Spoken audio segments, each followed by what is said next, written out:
Yeah, it's kind of like Dawoud talking about. Hell no. He had such a sweet one. I mean, I really loved yours. Which one? Your testimonial about like what refocus means for you. It was really wonderful.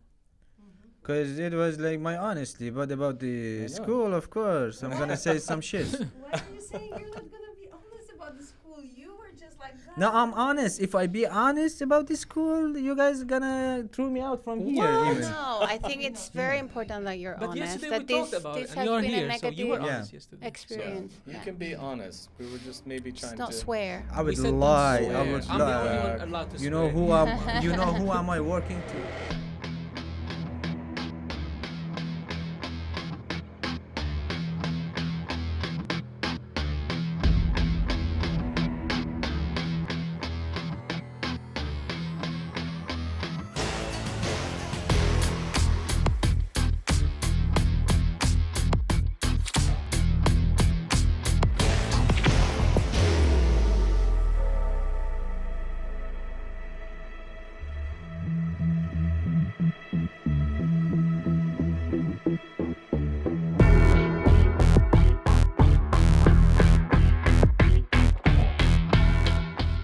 Welcome everyone to your favorite podcast, Fractured, and Happy New Year. And it's a new year, but it's the same for Fractured. We are still about advocacy, and I hope some of you set some goals for your New Year resolution to be more involved in advocacy. And why not help Refocus? Because we really need your help. You are not perfect. We don't want to be perfect, so we really need your help.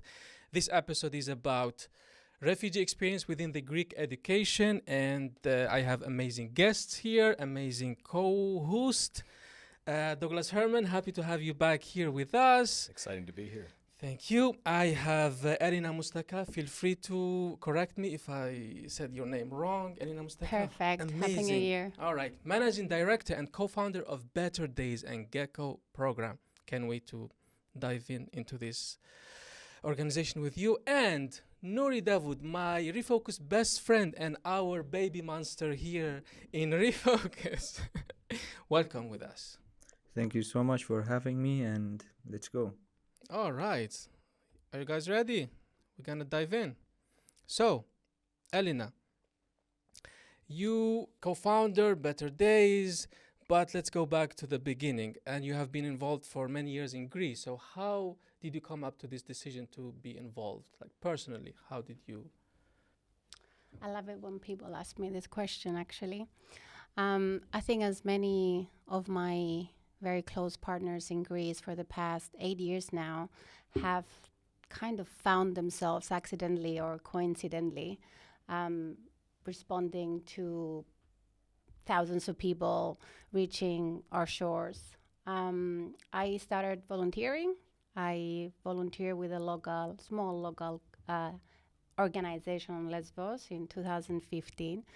And I think I committed to Better Days and to the mission of Better Days without really doing it very consciously. I don't think it was a decision that I took rationally. So it was your first experience?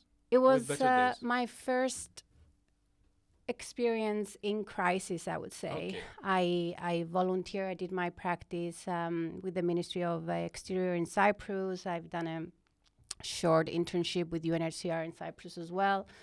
And my mother is an internally displaced refugee, so I have kind of a personal connection to that. But this was my first volunteer experience in while a crisis was evolving. And yeah, as I said, I think it found me as much as I found it. I never planned to stay. I never rationally took the decision of founding Better Days or waking up 8 years after still doing this so passionately and with infinite amount of commitment and determination. But at the same time, I've studied politics. I had a passion for human rights. I always advocated for people that were less privileged or fortunate than I was. My mother was definitely a figure in that sense because she had a very huge input in working with refugees and orphanages in Cyprus and so forth. So yeah, this is how I found myself becoming maybe an aid worker, which is what I consider myself being now. Wow, cool. You know, we know each other from Lesvos from the early days as well for a long time, but your organization, Better Days, has always been this this foundational community that's really always been relying upon the support of the local community as well as people come internationally. But that community of refugees has really relied upon you, and you've won numerous awards as an organization as a result of that work. But I'm really curious about, again, it's a little similar extension of what Rashid's asking about that moment when Better Days was first forming. How has it changed? How did it change over the course of this, from those early years all the way through until now? You have a program in Athens as well. But in those, it's a very long, tumultuous time on Lesvos. So I'm curious about how have you guys evolved as an entity? Sure. I mean, we evolve firstly because we learn so much. We learn in action. We learn from our mistakes and from our achievements as well. And I think most importantly, though, is that Better Days was put together or founded by a team of people that kind of stuck together through the years. Kiki, myself, Dan, Andrew, who you know, and so many other people that remain behind the scenes still advocating for us and supporting pro bono and putting a lot of energy and time into Better Days growing in expertise and competence. I think personally have contributed a lot because I've always very intentionally tried to excel, and like excel in the sense of I wanted to know what is the best that I could do and try and get it, even if I wasn't gonna do perfect work.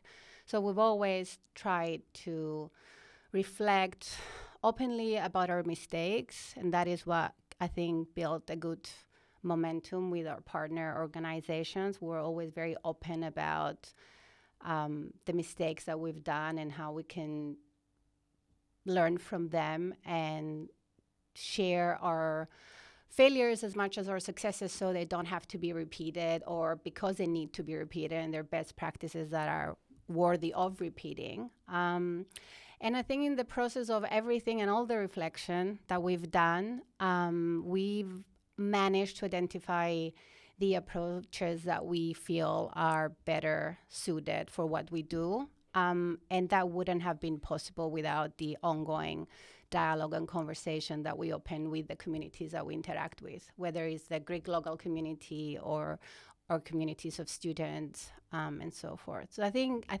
I put it down to we have evolved definitely because we've learned a lot. And learning to us isn't just the formal learning that you get out of university, which obviously is very important, and the trainings that we do and all of that, but also the learning in action that we've accumulated over the years, and the very much the dedication that we put in the dialogues that we build and invest in with people like you and other partners that we worked alongside over the years. I hope that answered the question. Of course. I went to your website and I was amazed by your philosophy in teaching with Gekko School, and I felt jealous because I would love to go back in time and enroll as a kid in your program, because I grew up in a really fucked up country with a really fucked up education system where I was constantly scared going to school. I did very well in school, I was really good, but that was just coming out of fear. I don't want to spoil your approach, so can you tell us a little bit about this amazing approach and why was it chosen? Sure. I think, as I said before, our approach to education has evolved over the years. The one thing that hasn't changed is that we've relied always on the feedback that our students gave us and the observations that we made by investing in really committed, long-lasting relationship with them, which allowed us to collect a lot of information and data that we then could analyze so that we can make improvements. So I guess like a lot of approaches or epistemologies or whatever consist of philosophies consisted by have been imposed on us sometimes from the field itself, and then also we've copied paste because they were popular and they seemed to be effective. And then we slowly went through the elimination process of what didn't work for our students and for our institution and for what we wanted to achieve. And then open up to invite completely alternative and new methodologies into our space that seemed to work much better, which ultimately brought us to where we are today. And I guess what Better Days does differently in relation to education to other actors that do education is that we provide personalized education, which can be very labor intensive and administratively heavy, and requires sustainable funding, so like long-term commitment, really close communication with the students we work with, a very active two-way relationship. The student is not just a participant, like they're a serious stakeholder. We co-design the schedules with them. Our curriculum is not predetermined. It's determined by what the students want as well. So it's constant administration. I think my staff sometimes hate me. They have so much admin work to do. But ultimately, it pays off. It pays off for the students, for the kids. It pays off for us. Like the change that we see in the students we work with it's huge and it's really beautiful. So it was worth it to invest all that time to prepare for this program, because I remember from Sonia, she told me that maybe you took 1 year just to prepare for this thing, and then you implemented it. So it was worth it, right? Yeah, we've done a needs assessment at the end of 2022. Then we've done another one in 2023. And meantime, we were engaging quite heavily with certain groups of the population that we were either already teaching or that we aspired to teach, and had continuous dialogue and conversations again with people that were already working either on Lesbos or in Greece in education. And to be honest, no matter the time that you invest in preparation, the one thing that I at least was taught, and at least my philosophy about my work, is that you just need to be constantly fit to adapt and be very reflexive and open to the idea of creative chaos and constant change, because there's so many external factors that you can prepare forever and things can change overnight. So with Gekko in Athens, at least, we've done a lot of preparatory work. We've built an amazing space that, like anybody from any background would want to be in, a safe, dignifying, beautiful environment that aspires learning and safety, which was the first thing. Met the highest health and safety standards, and then started experimenting and talking with the population and see what is that they want to do, what is that they want to learn. And in Athens, really, the population is very different than the needs of the population. The requirements are very different to the ones that our students had on Lesbos. So we learn every day, every term, things change at Gekko. And as I said, this is labor intensive. It comes with a lot of anxiety and insecurity and chaos, but also it brings really solid results. Cool, amazing. We know a little bit about that experience of the organized chaos, right? And having to be reflective and reflexive and ready to change and adapt. And so we're with you on that. And I'm curious about, Dawoud has, maybe at this point in time hearing this, he's like really jealous that he's not already in the Gekko community, because we're going to hear a lot about what it's been like for you in the education system here in Greece since you arrived. You came as an unaccompanied minor, which is actually what Gekko started doing most on Lesbos, working with young people like yourself. And I'm just curious a little bit about when you first came to Greece, what were your, I guess, expectations of school when you were finally going to get a chance to be in school and you heard you were going to get support, what were you expecting from that access to school in a European country like Greece? Actually, like I wasn't like that much into the like Greek language.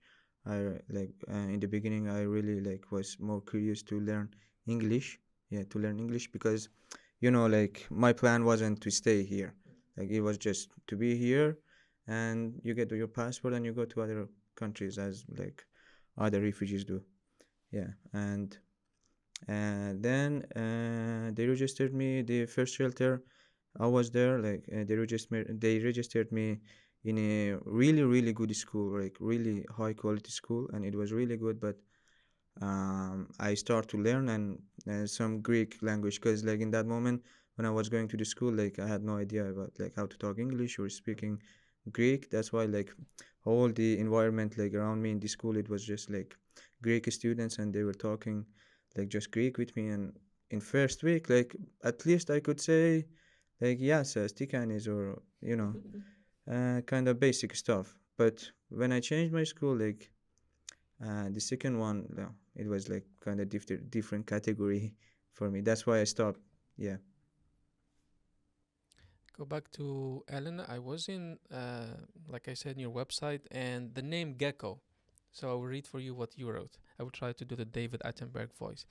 Geckos are incredibly diverse, with great variety in size, color, and patterns. Among the 1,500 distinct species, resilient and adaptable, geckos can lose their tails in self-defense and regrow them until within just 30 days.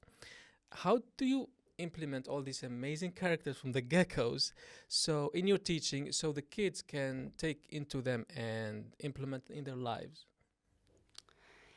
I mean, I'm not really sure that we implement any of these characteristics in our teaching. It's definitely a part of our ethos. Like we celebrate the metaphora, the selection of the animal was more of a celebration of what our student body represents. They're the most resilient people I've ever met, and they should be celebrated for their resilience and everything that they achieve under an insane adversity and obstacles. So I remember trying to figure out what we were going to name this project, and we were trying to create a name that will give us or give our students an identity that went beyond the identity of them being refugees. So we thought of Gekko because we thought that they're small but mighty and resilient and unbeatable in so many ways and so fast to bounce back. And, like they had everything, all the characteristics and the attributes that we celebrated in our students, we saw and admired. We felt that this animal kind of represented. And the diversity behind it, like Gekko, right now at Gekko, I think we were represented by 24 nationalities and 17 or 15 different languages.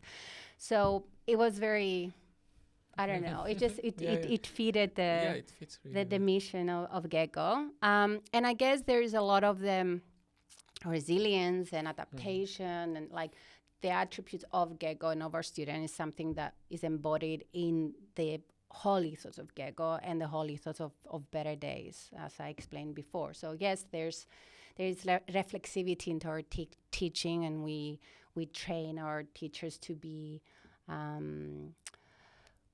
protection focused, be able to observe and understand trauma and symptoms of trauma and know the pathways of how to deal with that, but also adapt their teaching methods depending on who they have in front of them. And it can be from having to do one-on-one tutorials because the child is agoraphobic and is still in a place where it cannot do a classroom in any way. It can be because there's cultural difficulties, restrictions, or any other restrictions that will prohibit a often female student from entering classroom. So how do we provide, how do we make education inclusive, and how do we address marginalized groups with intent, you know? So, like, yes, we are in so many ways, like, we relate in many ways with the attributes of Gekko as an animal. But yeah, I don't know if also that is clear. I enough. like you focus on trauma and how you deal with it. I worked with an NGO called Elix. I don't know if you know them. And we had the program called Baitna. It's a word in Arabic. It means our home. And we had the kindergarten for kids. And the goal was to play with them, not teach them. So it was based on play, so they can feel safe, for example, because the best thing is to make a home for them, and then you can teach them. And the parents were coming to us like, my kids doesn't know how to say ABC. We're like, hold on. We are still getting rid of the trauma and stuff. And they're like, no, I want them to learn this. And it was even pushback from the parents, but it was really amazing. And I would like to ask if this approach to teaching, can we implement it in public schools for non-refugee children? Because I believe that everyone is like traumatized and have some issues. It's a difficult question. I mean, I think that there's been investment in developing and improving the Greek formal educational system. Whether that has been achieved or not is not up to me to really conclude on. But of course, what we receive and can analyze is the information that comes from the students, from our students that also attend public education, from students that have attended public education, had a really negative experience and then didn't want to go back to school. So how can we accompany you through a parallel, non-formal pathway into professional development, personal development, learning, etc.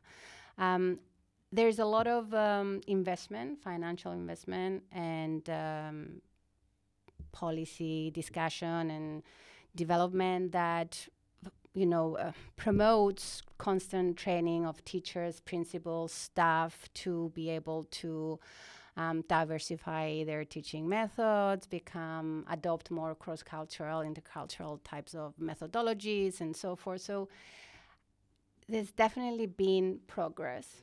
And again, I'm talking about the Greek educational system.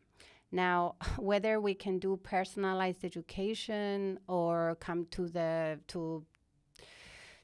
a point where we can successfully integrate people from diverse backgrounds into regular classrooms, taking in consideration the trauma, but also other conditions that they bring with them. I don't really know if that can happen very easily. Like, I've met 17-year-old kids that never held a pen. And then also like 12-year-old kids that were, attended all their normal classes, years of education and so forth.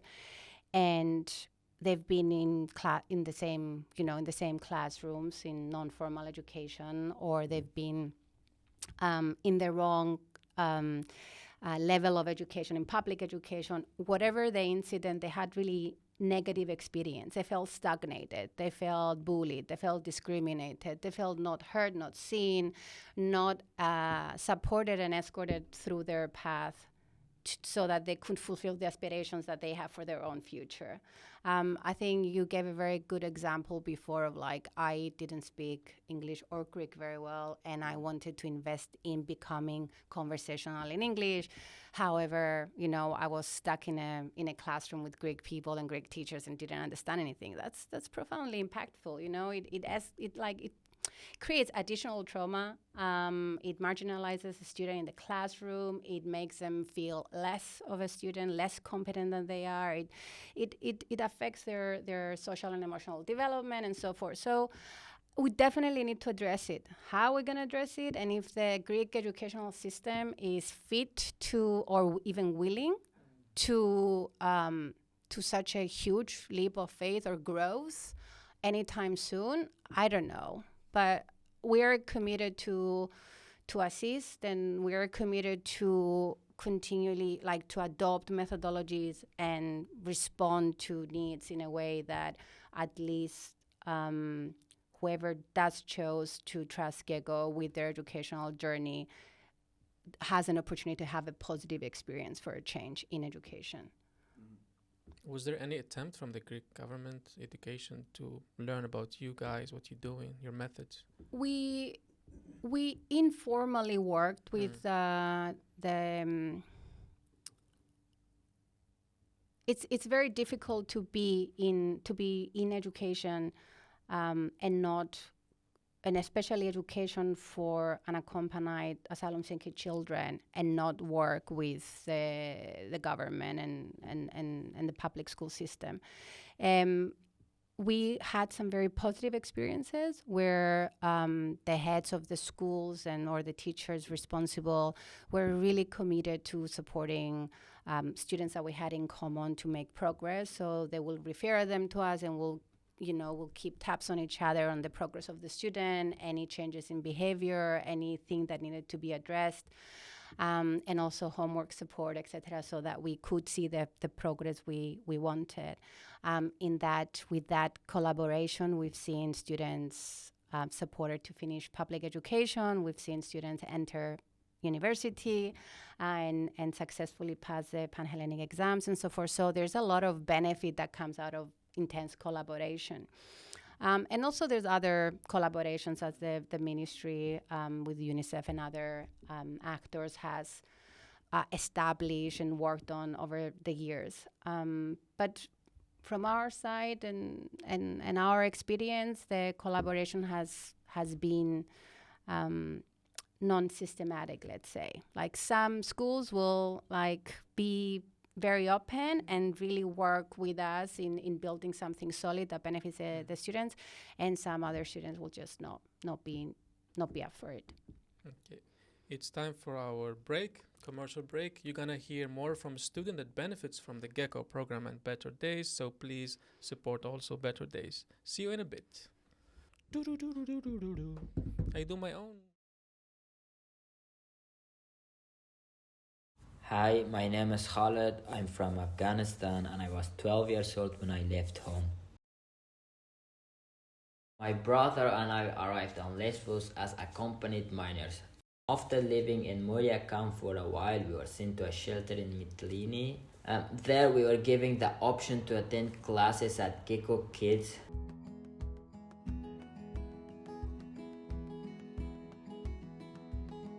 When I first arrived on Gekko, I could not believe how beautiful the space was and how kind everyone were.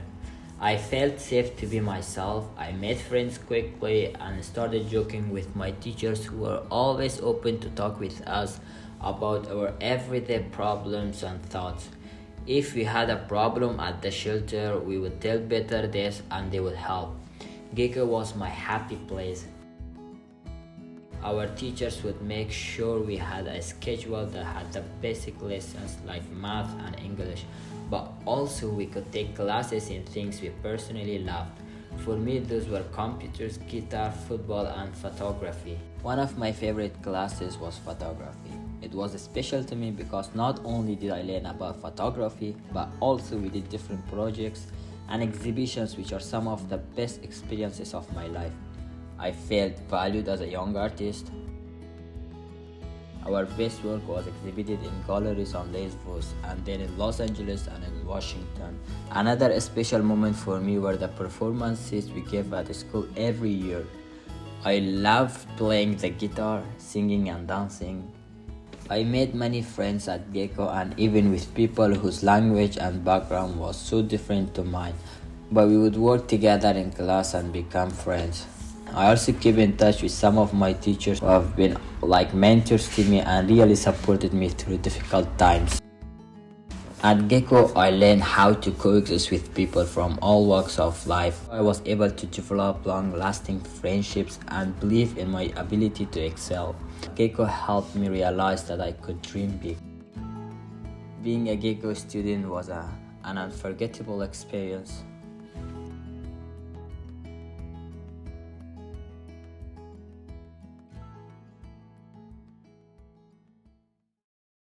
Welcome back again, and you heard amazing testimony from a student that benefits from the Gekko School, and now we hear from someone that needs urgently to benefit from this program. Dawoud, to you again. Many times you break my head with this. I'm wasting my time in this Greek school. I'm doing this. I'm not benefiting anything. Why? What's happening there that's not letting you enjoy your time there in this school? I mean, it's because of the situation, and I think like the school I'm registered in right now is like the school employees, and the school employees are not that serious as they have to be. Yeah, and like You mean the teachers? the teachers or the manager, like you go in the morning, there is no like presence, or like there's no one to ask you about the like presence or absence. Yeah, seriously, like okay. you just write your name down, like, yeah, today these guys came here, like one of these students.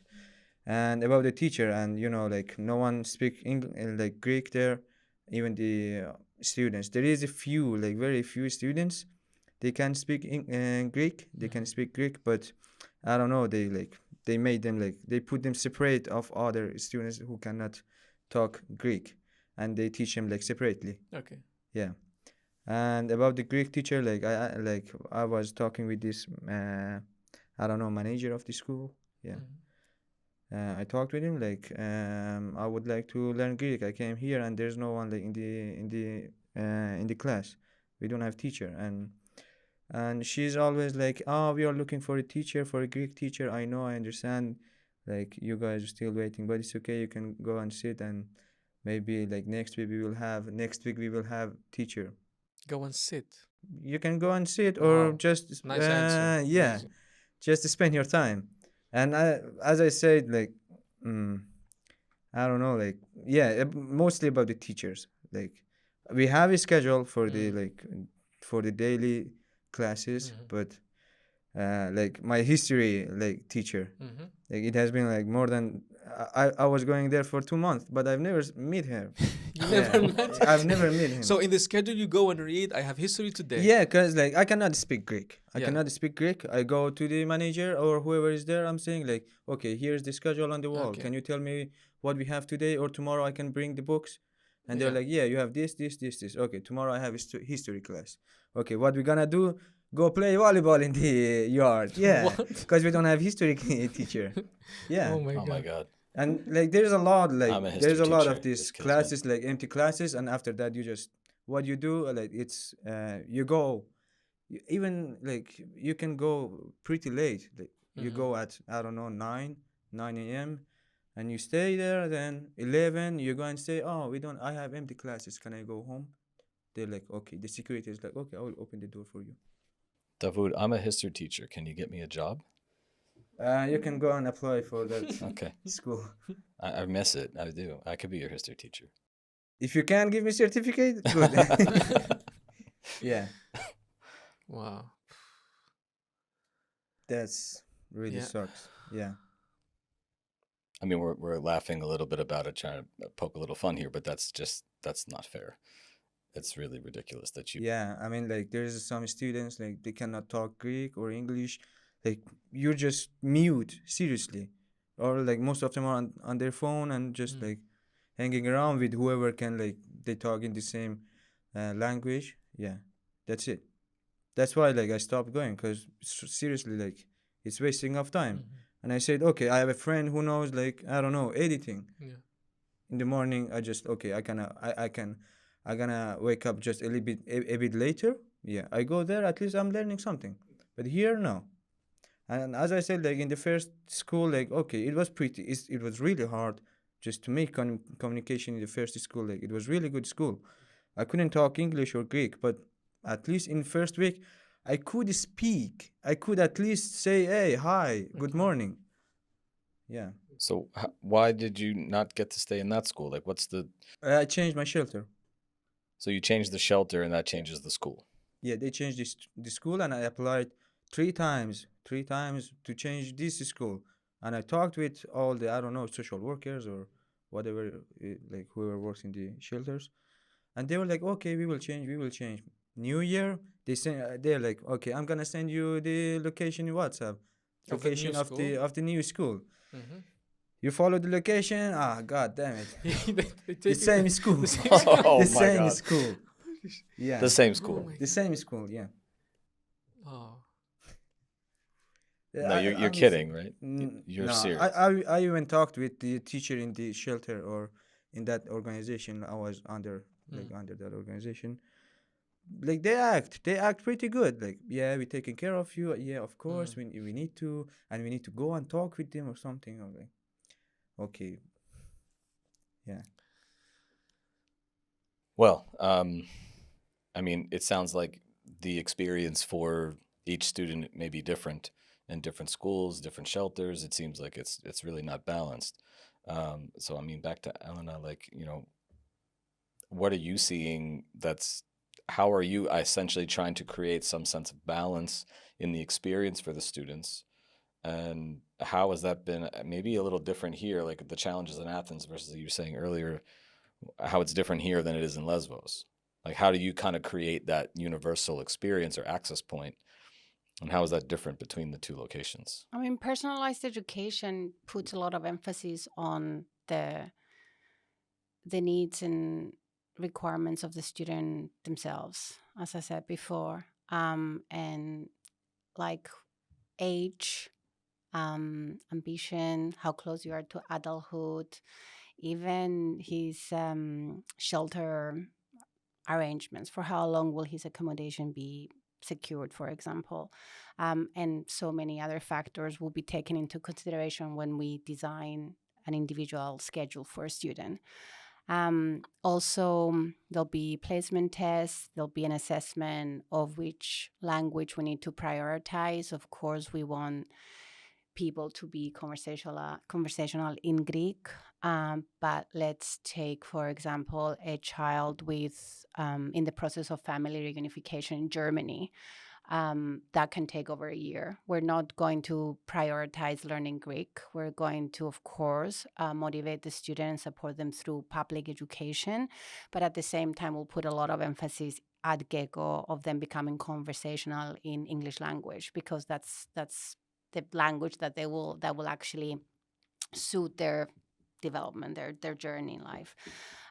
So in relation to Lesbos and Athens, that hasn't changed. We've always been quite systematic with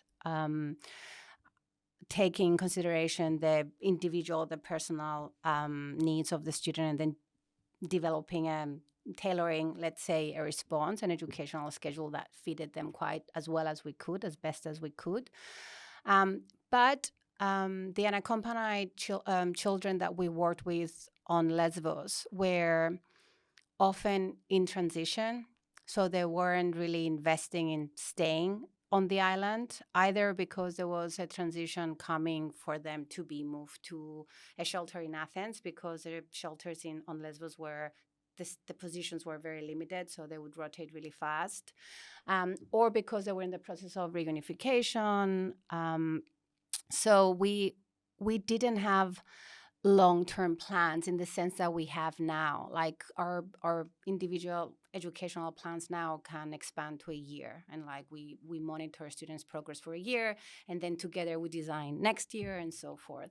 But on Lesbos, we couldn't really do that. There were shorter plans, maybe for 3 months. Very often we'll go from having 150 students to having no students the next morning, because like most people kind of like got their notice that they're leaving in the next 48 hours. And it was often that saddened that would happen. So there was that constant mobility and rotation in our student body that prohibited us from investing in their learning in a way that we potentially can do with students like you, who have acquired their asylum here. They're really eager to learn the language, to develop their own social network here, and potentially access the labor market and so forth. So it's definitely, things are getting more serious here. I feel like we have an opportunity, if we work together, to find a way to overcome the obstacles that these kids face in public education, or in accessing and or attending. The attendance issue is a serious one. Like there's a high, we receive numbers from the Ministry of Education or UNICEF of like a high number of school-age children being in public education, but then based on the reports that we're receiving from the kids themselves, and studies that have been done in the past couple of years, like 1 to 3 kids at least do not regularly attend education. And that's, that's not like there's legitimate fears that might not really represent reality, really, that there might be less attendance. The barriers to education are high. There's discrimination, marginalization, lack of competent staff. There's not enough staff to start with, what you're talking about. Like we had reports of, and also complaints from the schools themselves, and the coordinators of education on behalf of the Ministry of Education who cannot support displaced children and youth because there's not enough teachers employed for the classes, the evening or the morning classes that have been created to help refugee children to integrate into public education. Then there is the issue of transport. All of the children that live in the camps, or most of the kids in the camps, require public transport to get to an urban center or to access a school. And they're either employed and arranged logistically far after September, like the launch of the academic year, or they're not.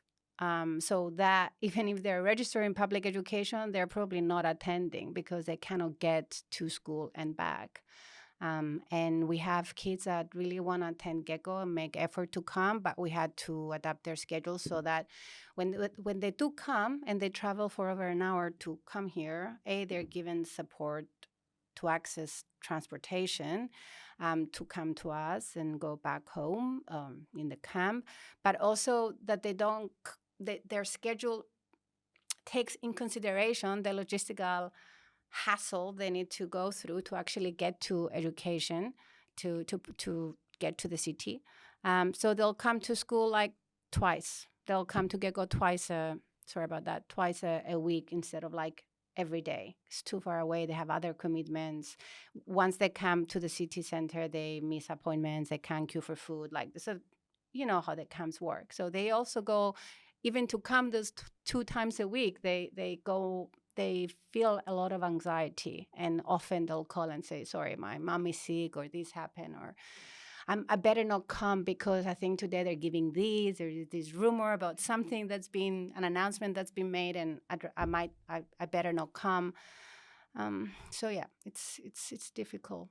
I mean, like, honestly, I understand. Like, I'm not like blaming the school I'm in right now. Okay, maybe it was a really good school like before I go there or something. But seriously, like, I can say like the problem is from the kids or whoever like go to the school, the students also, like, because in that the school, like all of the students are from different countries. There's no Greek students.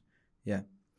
And yeah, most of them are like they don't pay attention, or as I said, like most of like actually, like, in my perspective, like my people, like Afghan people, when they coming, like when they move to Greece, their plan is not to stay here. Yeah, so probably they said, okay, I'm gonna go to Germany, or I'm gonna go to France or UK or wherever. Yeah, so I'm not gonna stay here, so I don't need to go to the school, or I don't need to learn Greek. So I will go there and I will study, I don't know, in that language. It's better for me. So here I would like to rest, or I don't know, whatever they do. Yeah. Well, I mean, I think it connects a little bit to what you were saying, Elena, about like there being these like major obstacles for accessing education, or these unnecessary obstacles in terms of like the camps have been moved really far away from the city centers. So now you have this transportation issue that's essentially manufactured. Not to say that the camps that were in the city were livable or hospitable or following any types of humane conditions, but there were people who were fighting to keep those camps open because of the proximity to supports, services, education, things for childcare.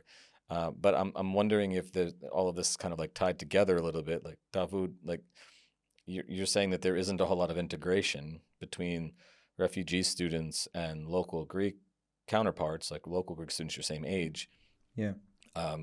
In your school now, Is there any integration? Is there any crossover where you have Greek students learning with refugees from different backgrounds? In the school I'm in right now, no.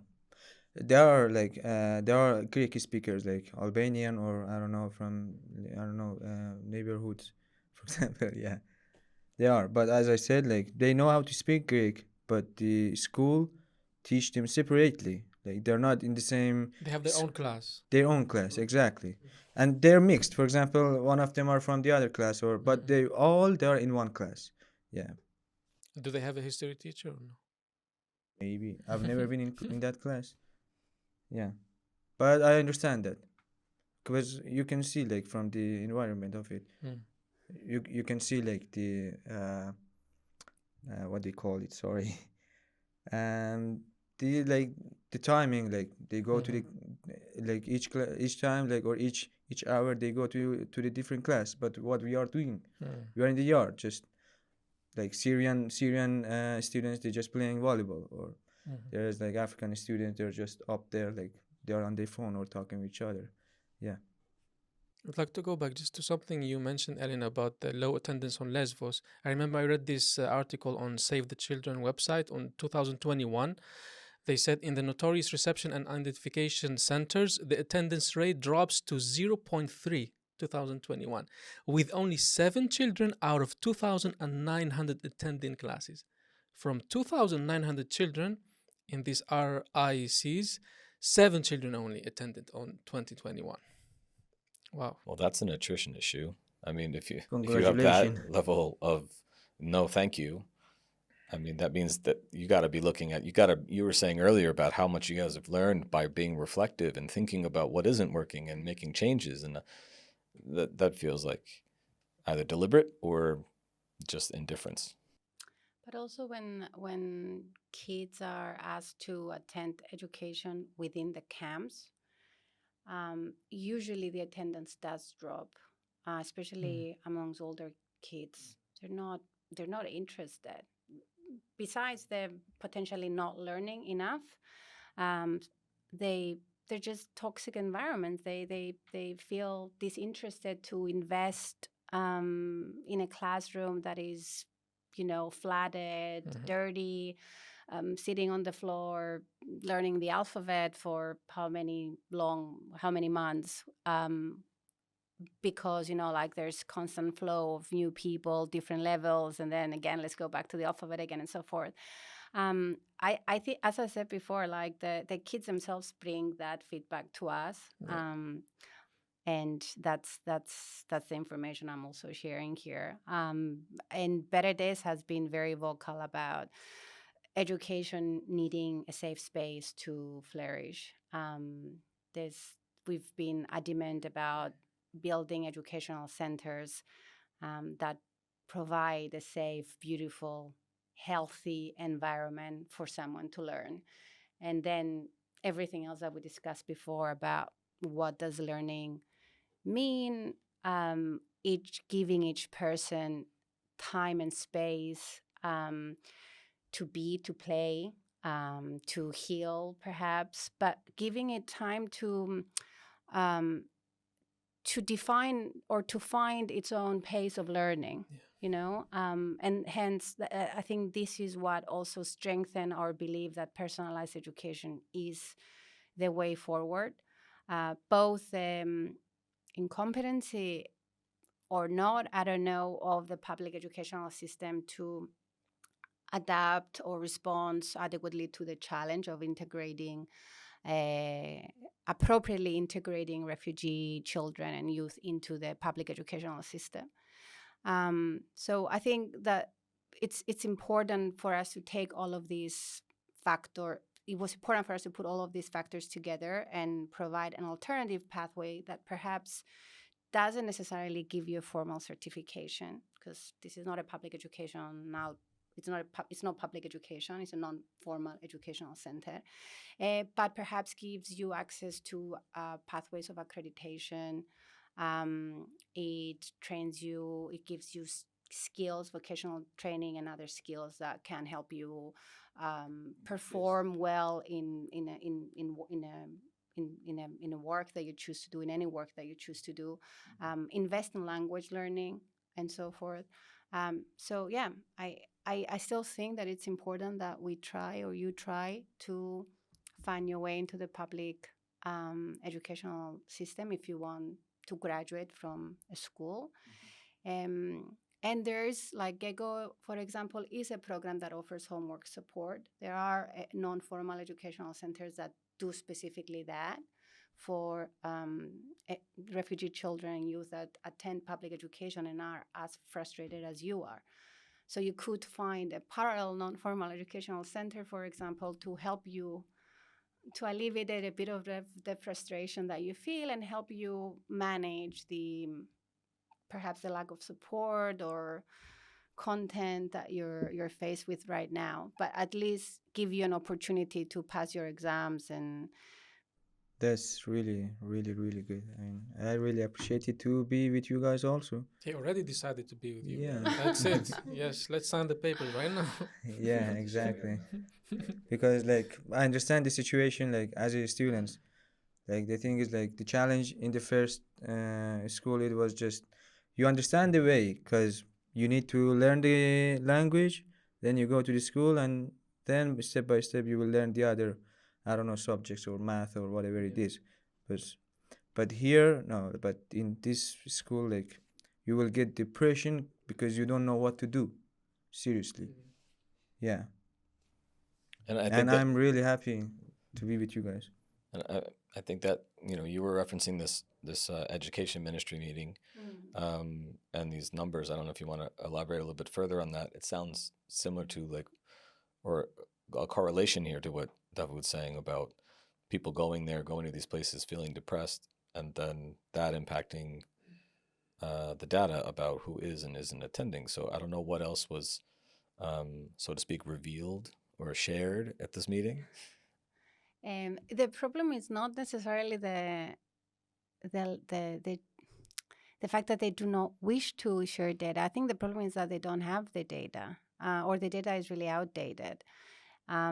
There was over 12,000 kids registering in public education for this academic year, but still we didn't really have accurate data, or not accurate, but like certain data on attendance from the previous year. And attendance is a tricky one. Also for the ministry, they're still trying to figure out how to monitor correctly the movement, right? So like you were in one school, then you went to another school. Now you're not attending. How is this monitored? How is this data being communicated to whoever is looking at the data to make any sort of improvement? So because the way the data is collected, the systems are created and so forth, the data is not clear, which hence puts civil society actors, and especially educational actors, but also actors that offer MHPSS and other services to kids that are in school age. It puts them in a space where they don't have enough information to be able to tailor programs that cater to that population. And really, like the data that I have here is very limited. As I said, like there's over 12,000 school-age children that are registered in public education. They estimate that over 10 are active, but we don't know what active means. Like 10,000 of it. 10,000, yeah. Sorry if I said something else. Yeah. I was like all of them, like just 10. Come on. When you said 10, he Well, the said numbers from Save the sorry. Children sounded like the same. 10,000, yeah, of them are active, but we don't know what active means. Like in better days, an active student will be a student that is attending their schedule for at least 60% of the time. Inactive then will become a student that hasn't attended for 4 times in a row and hasn't responded to communication. So we don't know where they are, why they're not attending or whatever. So that we make them inactive, but then if they appear again, then they can be reactivated.